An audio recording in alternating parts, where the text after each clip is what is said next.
அறத்தின் வழி நின்று வழிபடுத்த இனத்திற்கான ஒரு ஊடகம் வள்ளுவம். சப்ஸ்கிரைப் செய்து உறுதுணையாகுங்கள், பொருளாதாரம் கொடுத்து பெருந்துணையாகுங்கள். வள்ளுவம் நேயர்களுக்கு வணக்கம். அரசியல் பேசு நிகழ்ச்சிக்கு உங்களை வரவேற்பதில் மகிழ்ச்சி. என்று நம்மோடு இணைந்திருக்கிறார் மூத்த பத்திரிகையாளர் திரு உமாபதி அவர்கள். சார் வணக்கம். சார் வணக்கம். நல்லா இருக்கீங்களா சார்? சார், இலங்கை பாராளுமன்ற உறுப்பினராக இருக்கக்கூடிய திரு அர்ஜுனா அவர்கள் இலங்கை தமிழர்கள் மத்தியில் ஒரு அறிஞ்ச ஒரு முகமாக இருக்காரு. ஆனால் தமிழ்நாட்டு தமிழர்களுக்கு இது வரைக்கும் பெருசாக அறியப்படாத அவர் கடந்த ஒரு 3-4 நாட்களாக தமிழ்நாட்டுக்கு பல ஊடகங்களுக்கு பேட்டி கொடுத்து அவர் ஒரு பெரிய அறியப்படும் ஒரு நபராக மாறியிருக்காரு. அது மட்டும் இல்லாமல் தமிழ்நாட்டை சார்ந்த ஒரு கட்சியினுடைய தலைவரை இலங்கை பாராளுமன்றத்தில் போய் சுற்றுவேன் அப்படின்னு சொல்லிட்டு பேசியிருக்காரு. அது ஒரு பெரிய பேசு பொருளாக மாறி இருக்கு சோசியல் மீடியாவில். எப்படி பார்க்கலாம் இதில்? இலங்கையிலேயே பார்த்தீங்க அப்படின்னா புதிதாக இப்போ பதவியேற்றிருக்கக்கூடிய பாரம்பரியமிக்க கட்சிகள்லாம் பின்னுக்கு தள்ளிட்டு, சுதந்திரா கட்சியாக இருந்தாலும் சரி, இன்னும் பல கட்சிகளை பின்னுக்கு தள்ளி விட்டு ஜனதாவி முக்தி பெரமுனா ஆட்சி பொறுப்பை ஏற்றுச்சு. அதே மாதிரி இப்போ எப்படி இங்கே விஜய் எதிர்பாராமல் ஜெயிச்சாரோ அதே மாதிரி 4வது 5வது இடத்துல வெறும் 7% வாக்குகளை வைத்துக்கொண்டு 6% வாக்குகளை வைத்து கொண்டிருந்த ஜனதாவி முக்தி பெரமுனா அனுரகுமாரா ஜெயிச்சு வந்தார். அதுவே ஒரு பெரிய புரட்சி அப்படின்னு சொல்லிட்டு சரி ரைட் ஓகே 2 பேரை மாற்றி விட்டுட்டோம். இப்போ என்ன பண்ணுறீங்கன்னா அதே பிச்சை தான் எடுக்கிறோம் அப்படின்றக்காக தான். நேற்று என்ன இது விவேக் சொல்ல நேற்று வரைக்கும் உங்களுக்கு நான் என்ன பண்ணேன் அதான் இனிமே பண்ண போகிறேன்றது தான் இருக்குது. இருந்தாலும் மக்களுக்கு ஒரு இது மாற்றம் வேணும். ராஜபக்சே தமிழின விரோதி அப்படின்ற மாதிரி தூக்கி விட்டாங்க. ரணில் ஒரு நரின்னு அவங்க நம்ம சொல்கிறதில்ல, நான் நமக்கும் தெரிந்தவர் தான். ஒரு அரசியல் நரின்னு அவரையும் தோக்கடிச்சு விட்டாங்க. தோக்கடிச்சுட்டு அனுரகுமாராக கொண்டு வந்துட்டாங்க. இப்படி புதுமையாக முயற்சி பண்ணுறதுல உலகம் பூரா இருக்க மக்கள் இன்றைக்கி உள்ள ஜென்சி கிட்ஸ் ஒரு ஆர்வமான ஒரு நிலையில் இருக்க மாதிரி என்ன பண்ணுறான்னா அதே மாதிரியான ஒரு எச்சப்பொறிக்கு தான் யாருன்னா ஒருத்தன். ஆனால் என்ன பண்ணுறான் அப்படின்னா அவன் மருத்துவம் படித்தான். ஓகே, சின்ன வயசுலேயே நல்லா படிக்கக்கூடிய ஒரு அமெரிக்க மாப்பிள்ளை மாதிரி வச்சுக்கலாம். படிக்கிறான் வைக்கிறான், ஆள் சிகப்பாக இருக்கான். பார்க்குறதுக்கு என்ன ஈழத்தமிழர்கள் பொறுத்தளவுக்கு என்னென்னா சிகப்பாக இருக்கிறது நம்ம தமிழில் கலாச்சாரத்தில் கொஞ்சம் ஒரு சில பேர் தான் அப்படி இருப்பாங்க, சிகப்பாக இருப்பாங்க. பலரும் அதுக்காக தான் நம்ம ஊரில் சொல்லுவாங்க சிகப்பாக இருக்க போய் சொல்ல மாட்டான், வெள்ளைக்காரன் போய் சொல்ல மாட்டான், வெள்ளைக்காரன் அறிவாளின்னு நினைக்கிறது போனால் இந்த இதில் அந்த பாரம்பரியத்தில் வர்றது தான்.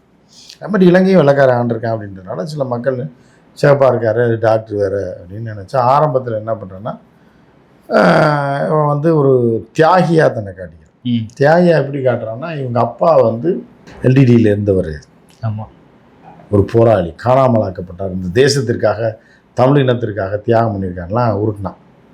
இதை அந்த மக்கள் நம்பிட்டாங்க. இதில் என்னென்னா ஆழமாக தெரிஞ்ச பிற இயக்கங்களை சேர்ந்த போராளி டெலோ, இபிஆர்எல்எஃப், என்டிஎல்எஃப், இபிடிபி, ஹீரோஸ் இவங்களுக்கெல்லாம் தெரியும் என்ன எல்டிடியோட இது என்ன, டெலோ வேலை இருக்கவங்கலாம்.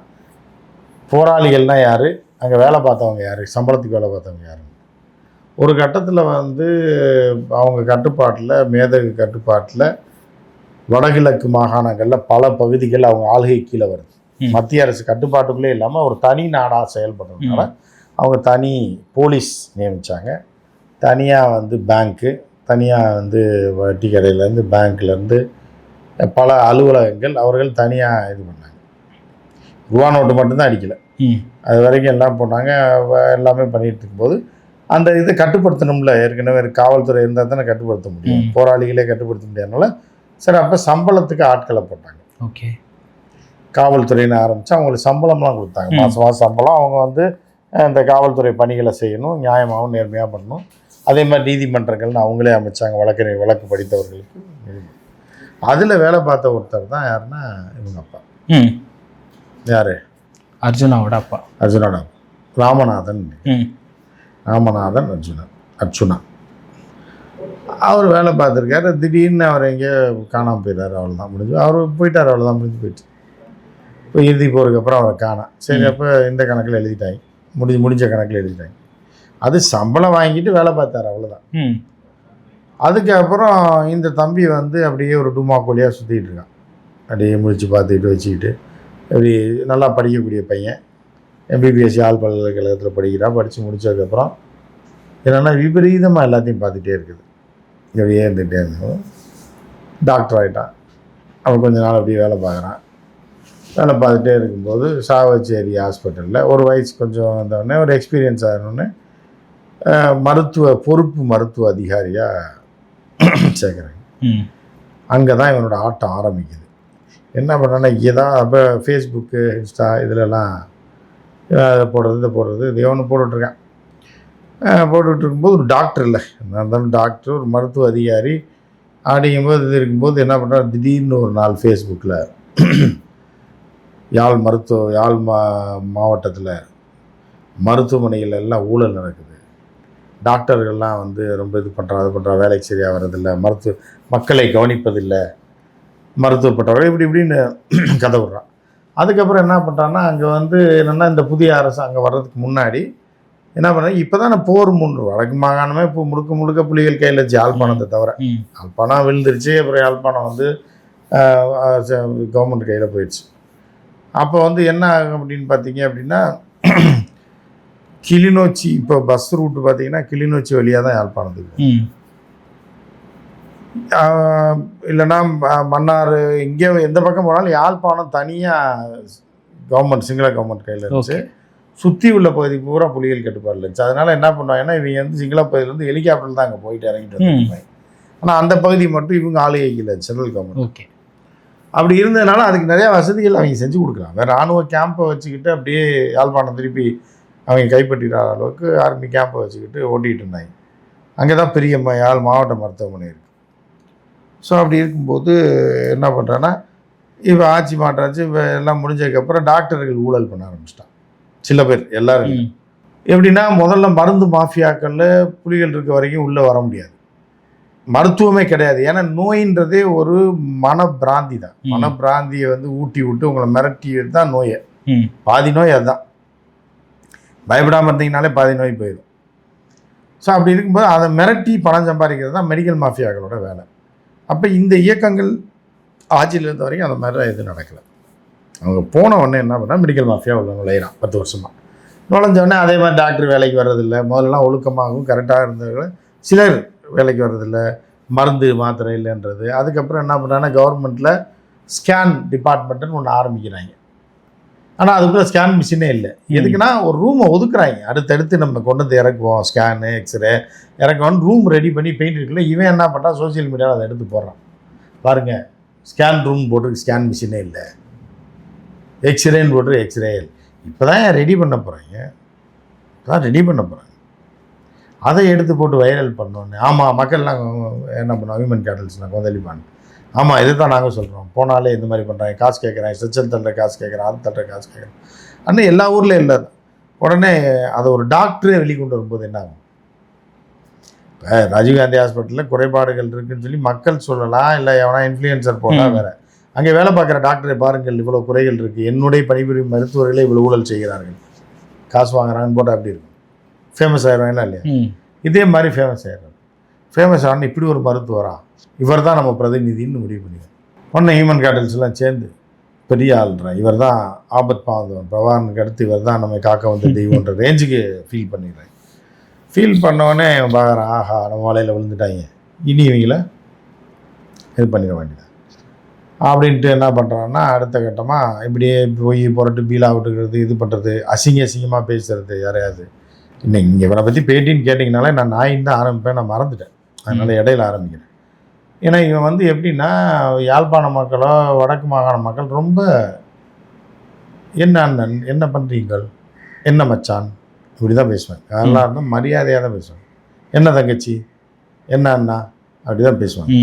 எல்லாம் மரியாதை கொடுத்து பேசக்கூடிய இடத்துல இவன் என்ன பண்ணுறான்னா அப்படியே வந்து எல்லாத்தையும் அசிங்கமாக பேசுறது, பொறுமையில் பேசுறது, அவன் பொண்டாட்டி பிள்ளையெல்லாம் அசிங்கமாக பேசுறது, கூட இருக்கிற எம்பிக்கள் எம்எல்ஏக்களை பற்றிலாம் அசிங்கமாக பேசுகிறது, கட்சி தலைவர்களை பற்றி கேவலமாக உரிமையிலையும் இவன் வந்து கல்யாணம் பண்ண அவனுக்கு குழந்தைய பிறக்கலை, இவெல்லாம் ஒரு ஆளா, இவெல்லாம் ஒரு ஆம்பளையே கிடையாது, இப்படியெல்லாம் கேவலமாக பேச ஆரம்பிச்சு இது லைட்டாக ஆரம்பிக்கிறாங்க.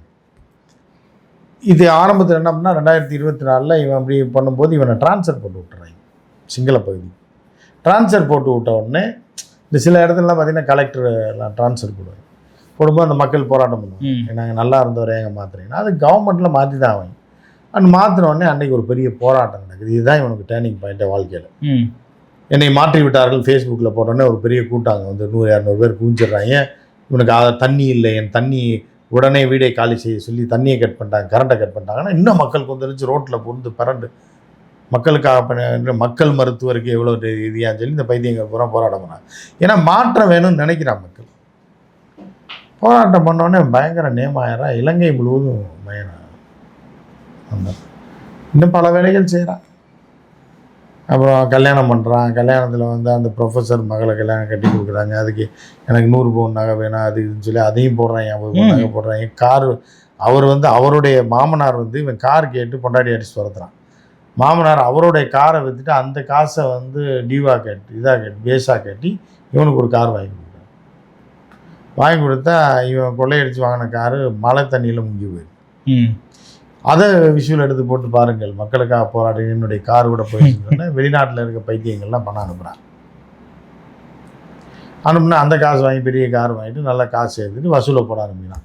ஸோ அப்போ ஈழத்தமிழர்களுக்கு ஆதரவாகவும் இதுக்கு ஆதரவாகவும் நம்ம பேசினோன்னா காசு வரும்னு தெரிஞ்சிச்சு. ஒரு பக்கம் காசு வரும்ன்றது தெரிஞ்சிச்சு, இன்னொரு பக்கம் எலெக்ஷனில் நிற்கிறான். எலெக்ஷன் நின்னவனே இப்போ ஓட்டை போட்டு அவனை எம்பி ஆக்கி விட்டுறாங்க, சுயேட்சை எம்பி. அவனை பிடிக்கவே முடியல. அதுக்கப்புறம் தான் அவட்ட ஆடுறான். பெரிய இவனுக்கு வந்து நல்லா பேசுவான். அவனுக்கு பேசினா மணிக்கணக்கா பேசிகிட்டே இருப்பான். இது ஒன்று தான் அவனுக்கு பலம். அதுக்கப்புறம் ஒய்ஃப் டைவர்ஸ் கேட்குறாங்க. இவன் அப்படியே டார்ச்சர் பிடிச்சவனா இருக்கான்னு சொல்லி ஒய்ஃபை மிரட்டுறான். டைவர்ஸ் வேணா தரேன், ஆனால் நீ கொடுத்த காசு நகையெல்லாம் கேட்டேன்னா நீ நானும் இருக்க படத்தை வெளியிட்டுருவேன்றான். யார் புருஷனே பொண்டாட்டி கூட உறவு வைத்து கொண்ட படத்தை இதை வெளியிடுறான். இந்த அளவு கேவலமானவன் ஆகப்பெருண்டு பார்க்கும். ஸோ இப்படி அவன் அந்த பைத்தியக்காரனா எங்கேயோ இருந்துட்டு போகுது, அதை பற்றி நமக்கு பிரச்சனை இல்லை. அது ஓட்டு போட்ட படம் அவங்க படுப்பை மாற்றி போட்டு செருப்பால் அடித்து துரத்தி விட்றான். அது வேறு. என்ன பிரச்சனைனா அவன் அங்கேருந்து இங்கே வந்து இங்கே ஒரு கார்ப்பரேட் சேனல் இருக்கான். அவன் தான் வந்து சர்வதேச கைக்கூலிகளை உருவாக்குறவன். அவன் கூப்பிட்டு வந்து அவங்கெல்லாம் கூப்பிட்டு பேட்டி எடுத்தாலே மீதி வியூஸ் போச்சுன்னா தான் அவன் போய் பேட்டி எடுப்பாங்கல்ல. எடுத்து போட்டதில் இதாகிடுச்சு பரபரப்பா. விஜய் என்னான்றான் அதுன்றான், திமுக இவனுக்கு என்னன்னே இலவும் தெரியாது, எட்டும் தெரியாது, இந்திய அரசியலும் தெரியாது, ஈழ அரசியலும் தெரியாது. வந்துட்டு இங்கே வந்து இது பண்ணிட்டான். ஹைலைட்டாக சீமானை சுட்டுவேன்ட்டேன். அந்த வீடியோ எடுத்து போட்டேன். அதுவும் ஆயுதத்தை இங்கே கொண்டு வர முடியாதான்.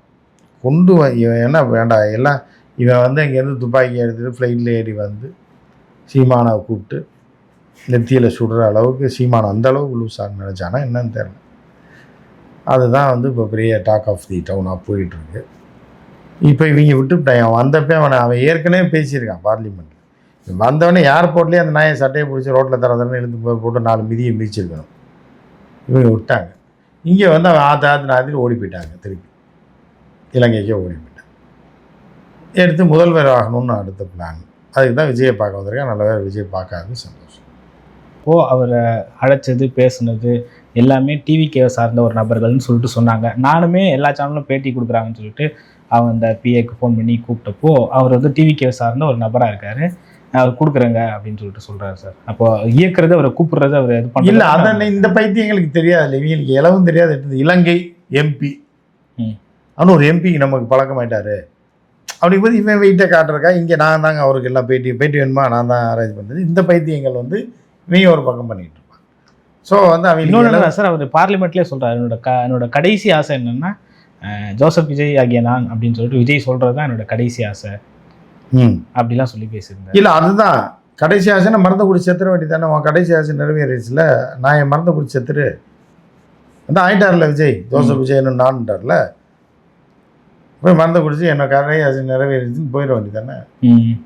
இன்னொருத்த நாள் எம்பி ஆவாங்கல்ல. அவன் ஒரு ஈத்தரப்பையன், ஒரு டுபாகூர். அவனை சீக்கிரம் அங்கேருந்து அடிச்சு துரத்திடுவாங்க. இங்கே வந்தும் பேசியிருக்காரு, இதுக்கப்புறமா எந்த எதிர்கட்சியும் இவங்களுக்கு இருக்க முடியாது, இருக்காது இதுக்கப்புறம். இல்லை அவன் ஒரு லூஸு கம்னாட்டிங்க. அவன் வந்து இப்போ அவன் வடக்கு மாகாண மக்களை அவனை அடிச்சு துரத்திடுவான். யாழ்ப்பாணத்தில் இனி வந்து அவன் பப்ளிக்லாம் இதாக போக முடியாது. ஏன்னா நான் வடக்கு மாகாணத்தையும் யாழ்ப்பாண தமிழர்களுக்குன்னு ஒரு பாரம்பரிய பேர் இருக்கு. அதையே கெடுத்து குட்டிச்சவராக்கி நாசப்படுத்திட்டாங்க. இவன் பேசுகிற பேச்சுக்களும் இவன் நடமாட்டான்னு இவனுக்கு சீக்கிரமாக டார்கெட் போட்டுருவாங்க. ஏற்கனவே கூட சோசியல் மீடியாவில் ஒரு ட்ரெண்ட் ஆயிடுச்சு சார். ஏதோ ஒரு லேடி வந்து ஏதோ ஒரு பஞ்சாயத்து பேசிட்டு இருக்கோ சுற்றுவேன்னு சொல்லிட்டு. இல்லை அது வந்து இட பிரச்சனை. இவனோட இடத்துக்கு பக்கத்தில் தான் அந்த பெண்ணோட இடம் இருக்குது. அது வழக்கு நிலுவையில் இருக்குது. அதாவது இந்த இடத்து வழியாக தான் வந்து அந்த இடத்துக்கு போக வேண்டியது இருக்கு. அது வந்து அங்கே உள்ள லோக்கல் நீதிமன்றத்தில் இதுக்கடையில் என்னென்னா அந்த இடத்துல பாம்பு நிறையா இவன் அதை கவனிக்கப்படாமல் இருக்குல்ல, வழக்கு நடந்துட்டு இருக்கனால அந்த செடிகளுக்குள்ளே பாம்பு உற்பத்தி ஆகி பக்கத்து நிலங்களுக்கெல்லாம் போகுது, அந்த செடிகளை பூரா அகற்றணும்னு சொல்லியிருக்காங்க. ஆர்டர்னு சொல்லனே கோர்ட்டு ஆர்டர் வாங்கி இவன் என்ன பண்ணியிருக்கான், பக்கத்து வீட்டுக்காரனே பக்கத்து இடத்துக்காரனை கேட்கணும்ல, இவனா புல்டோசரை கொண்டு வந்து எல்லாத்தையும் அடிச்சிருக்கான். அப்போ அந்த லேடி கேட்க வந்தப்போ தான் அவனை சுட்டுருவேன்னு அந்த துப்பாக்கி எடுத்துக்காரு காட்டினா அது எடுத்துருக்கு பாருங்க, கல்லை எடுத்து அடி கல்லால் அடித்து அவனை துரத்தி விட்டுச்சு. கையில் துப்பாக்கி சுடு பார்ப்போம், சுட்டுக்க வேண்டியதானே. இந்த நாயை அடித்து கல்லால் அடித்து துரத்தி விட்டுச்சு, ஓடி போயிட்டான். ஓடி போய் இங்கே பாரு சுட்டுருவேன்னு எது காட்டினா கல்லடி தாங்க முடியாது. அது வெறும் ஹெல்மெட்டை போட்டு வந்து கல் எடுத்து அடித்து இவனை அடித்து திறந்து விட்டுச்சு. அது துப்பாக்கி தூக்கி காமிச்சா கேஸ் போட்டுறாங்கன்னா அந்த நாய் அங்கேருந்து தப்பிச்சு இங்கே வந்துருக்கு. இங்கே வந்துட்டு சீமானை சுட்டுருவேன், தலையில் சுட்டுருவேன், ஏன்னா இங்கே இருக்க பூரா போடலாங்க வச்சுக்க, இந்த நாய் வந்து இங்கே வந்து சுட்டுட்டு போயிடுவான். அவன் இவனை யாழ்ப்பாணத்திலே இவனை ஒன்றுலாம் பண்ணி விட்டுருவாங்க, போட்டு போயிடுவாங்க. இவன் வந்து இங்கே வந்து பேசியிருப்பாரு. இல்லை அந்த அஜெண்டாவுக்கு பின்னாடி என்ன சார் இருக்கும்? இங்கே வர அஜெண்டாலாம் இல்லை, முட்டாளுக்கு என்ன இது, கும்பிட்ட பயலுக்கு என்ன அஜெண்டா இருக்கு, பேராகணும்னு இருக்காரு. பல தலைவர்களை விமர்சிச்சு, வைகோ, திருமாவளவன், இவங்க எல்லாமே விமர்சிச்சு, அதுதான் நான் சொல்றேன். தமிழ்நாட்டில் வந்து இந்த நாய் கருணாநிதியை விமர்சிச்சு, திருமாவளவனை விமர்சிச்சு, வைகோலாம் இல்லைன்னா ஈழ போராட்டத்தில் பல தொங்கல் விழுந்திருக்கு. அன்னைக்கு உள்ள போராளிகளை கேட்டால் தன் குடும்பத்தையே தியாகம் பண்ணி 20 வருடங்கள் 25 வருடங்களாக இருந்தவர் வைகோ. ஏன்னா கலைஞர் இறுதி போகிறப்ப அது எல்டிடிக்கு செய்யாமல் இருக்கலாம், மீது இயக்கங்களுக்கு அவர் செஞ்சுருக்காரு. டெலோவுக்கு வந்து எவ்வளோ செஞ்சுருக்காரு, அதெல்லாம் முடிஞ்சு போயிருந்துருக்கலாம். அது வேறு. ஈழத்தமிழர்களுக்கு அதை தான் அவனோட இது என்னென்னா நம்மளை வைய விடுறது. நம்ம சொல்ல வேண்டாம், எல்லாத்தையும் நாங்கள் செஞ்சுருக்கோம், நீ யாரான்னு சொல்லும்போது அந்த ஈழத்தமிழர்களுக்கும் இந்திய தமிழர்களுக்கும் சண்டை இழுத்து விடுறது தான் இந்த நாயோட நோக்கம். மருத்துவர் ராமதாஸும் அதை குறிப்பிட்டு இருந்தார் சார். இங்கே இருக்கக்கூடிய தமிழர்களை பிரிக்கும் வகையில் இவர் வந்து சரி செஞ்சுட்டு இருக்காருன்னு. அதை தான் சொல்கிறேன். ராமதாஸ் ஐயா அவர்கள்லாம் அறிக்கை கொடுக்குற அளவுக்கு அவன் பெரிய ஆள் இல்லை, அதெல்லாம் நாங்களே பார்த்துக்கிறோன்ற மாதிரி தான் நம்ம சொல்லணும்.